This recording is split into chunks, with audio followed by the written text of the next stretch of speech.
알파균입니다. 알파균의 경제 뉴스 시작해 볼게요. 오늘은 인사를 검색해 봤어요. 심각한 구인난에 미국 임금 인상발 인플레 우려 커진다고 하네요.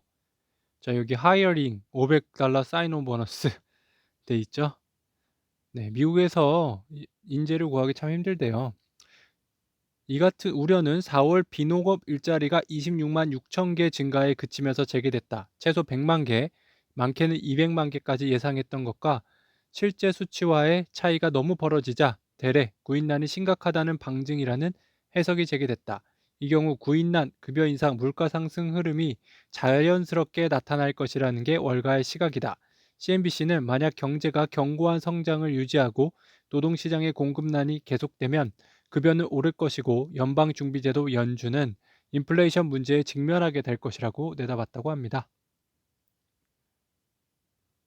북미 진출 네이버, 웹툰, 카카오엔터 미국 상장 노린다고 하네요.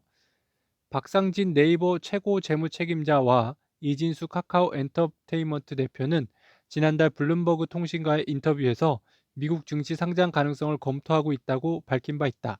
당시 와페드 레디시 타파스 인수가 이루어지기에 앞서 미국 증권 전문 매체를 찾아 현지 상장 가능성을 내비친 배경에 관심이 쏠리기도 했다.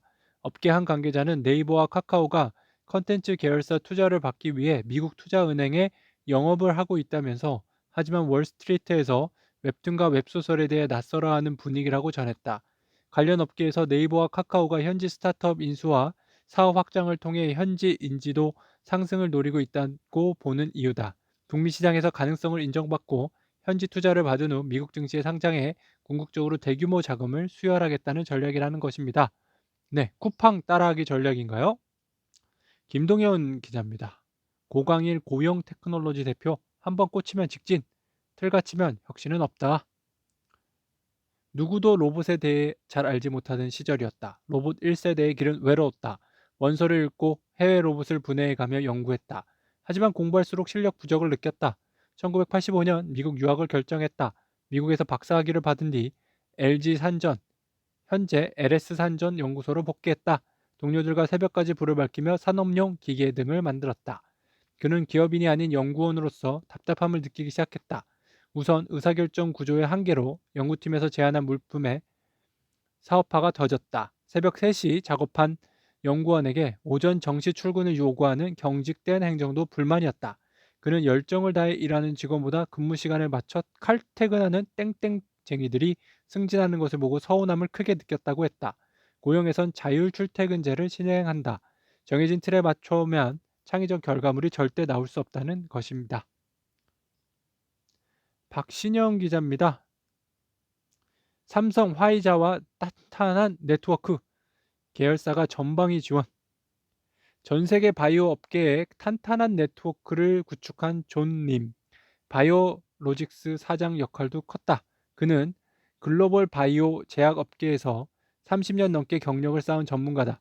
로슈와 제넨텍에서 생산 영업 개발 총괄 및 최고 재무 책임자 CFO 등을 지냈다. 미국 스탠퍼드대 화학공학 석사와 너스웨스턴대 경영학 석사 학위를 받았다고 합니다. 이지호 기자인데요. 일반고에서 나는 창업을 배운다. 고교 학점제에서는요, 학생의 진로와 적성에 따라 과목을 선택할 수 있도록 다양한 교육 과정을 운영하는 제도라고 한다. 2025년부터 전국에 전면 적용되기 전에 우리 학교는 시범적으로 도입해 학생 맞춤형 교육을 시행하고 있습니다. 네, 기사 읽어보시면 더 재밌으실 거예요. 이동인 기자입니다. 로봇이 튀기는 치킨으로 7조 원 도전 나선 30대 CEO네요. 그는 2018년 9월 다니던 VC를 퇴사하고 치킨 로봇이라는 상상을 현실로 구현할 파트너를 찾기 위해 심사역 시절 인맥을 통해 배달의 민족 출신 로봇 개발자를 만났지만 거절당했다. 그 대신 중국 선전에 가면 뭐든 만들 수 있다는 말에 무작정 최고 기술 책임자와 중국으로 향했다고 합니다. 치킨을 로봇으로 튀긴대요. 한번 드셔보시고 싶죠? 기사 한번 보세요. 윤지혜 기자입니다. 상장 앞둔 크래프톤, VCNC, 커플 매니저, 메신저, 비트윈 인수했습니다.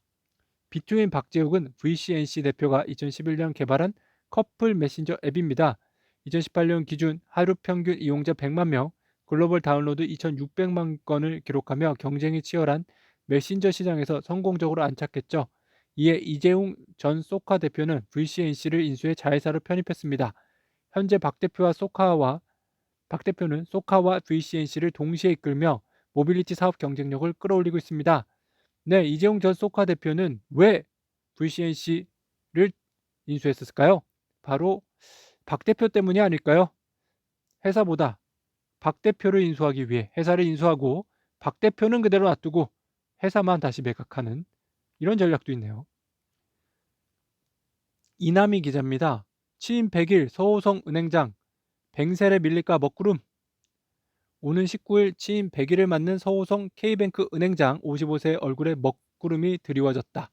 최근 KT가 자산관리 핀테크 기업 뱅크샐러드의 지분에 투자하면서 금융사업 구조 개편에 나섰기 때문이다. 금융계열사 1호 K뱅크는 뱅크샐러드와 자산관리 서비스 경쟁에서 밀릴까 걱정해야 하는 처지가 됐다. 뱅크샐러드는 데이터 기반 개인 맞춤 자산관리 서비스를 선보인 핀테크 금융 IT 업체다.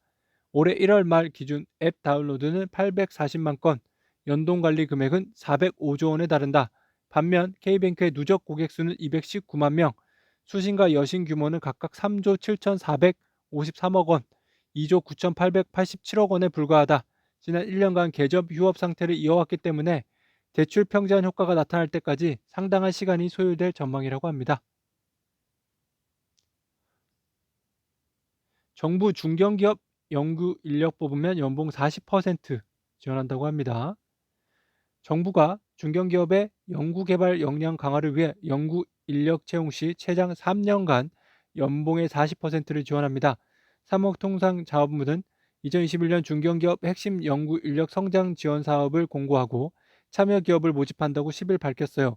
지원 대상은 기업부설 연구소 등 R&D 전담 조직을 보유한 매출액 3천억 원 미만의 초기 중견기업이네요. 고두현 기자입니다. 천재들의 병, 아스퍼그 증후군이네요. 아스퍼그 증후군이 있는 사람은 자기중심적으로 말하고 행동한다. 상대방 배려에 소홀하다. 이 때문에 배우자가 우울증이나 스트레스성 질환을 앓는 카산드라 증후군을 동반하는 경우가 많다. 빌 그로스가 2번이나 결혼 생활에 실패하고 일론 머스크가 3번 이혼한 것도 이와 무관하지 않다고 합니다. 송광섭 기자네요.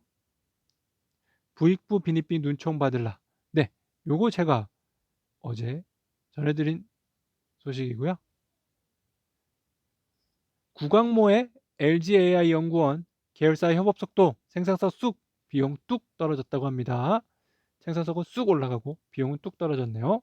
LGAI 연구원은 이처럼 계열사와 협업을 통해 빠르게 현장에 적용할 수 있는 AI 기술을 하면서도 동시에 기초 연구도 진행하고 있어요. 올해 그래서만 4개월간 AI 관련 학회 저널을 통해 8개 논문을 내 연구 성과를 거뒀고요. 캐나다 토론토 대학에 있는 LG AI 리서치 캐나다 소속 장종성 연구원은 토론토에 있군요. 대학은 아니고. 기업 AI 연구는 사업과 연결돼야 해서 기초 연구를 간과하기 쉬운데 LG AI 연구원은 다르다면서 연구 자체에 집중할 수 있고 지금 하는 연구가 아니다 싶으면 빨리 접을 수 있게 장려한다고 합니다. 실패에 대한 부담이 적으면 확실히 더 많은 도전을 하게 된다고 말했네요. 윤보원 기자네요. 먼저 주는 삶. 예상대로 각 분야의 직업군을 대상으로 조사한 결과 업무 성과 하위에 속하는 상당수의 사람들이 남을 먼저 돕는 부류였다고 한다. 여기서 우리가 놀랄 만한 결과는 가장 우수한 업무 성과를 이룬 대다수의 사람 역시 나보다 남을 먼저 이롭게 한 부류였다는 것이다. 가장 큰 핵심은 성공을 위해 갖춰야 하는 능력, 성취 동기, 기회 등 3박자 외에 보다 더 중요한 요인은 타인과의 상호작용이라는 점입니다. 네, 업무 성과 상위, 하위 둘 다 남을 먼저 돕는 부류라고 하네요. 남을 먼저 돕는 부류하고 나보다 남을 먼저 이롭게 한 부류 뭐가 다를까요? 우병국 기자입니다. 주거비 부담 들여주는 천령 맞춤형 전월세 보증. 닌자라는 소식이 있어요. 닌자는 뭐냐면요. 노 인컴, 노 잡, 노 에셋입니다. 수입, 직업, 자산이 없는 고위험 채무자를 일컫는 말입니다. 그러나 이제 닌자의 어둡고 무거운 그림자가 코로나19 장기화됨에 따라 우리 청년들에게도 짙고 깊게 드리워지고 있습니다. 어떡하죠? 청년들 어떡합니까? 많이 힘드시겠어요? 자, 알파균의 경제뉴스 오늘 여기까지예요. 즐거운 하루 되세요.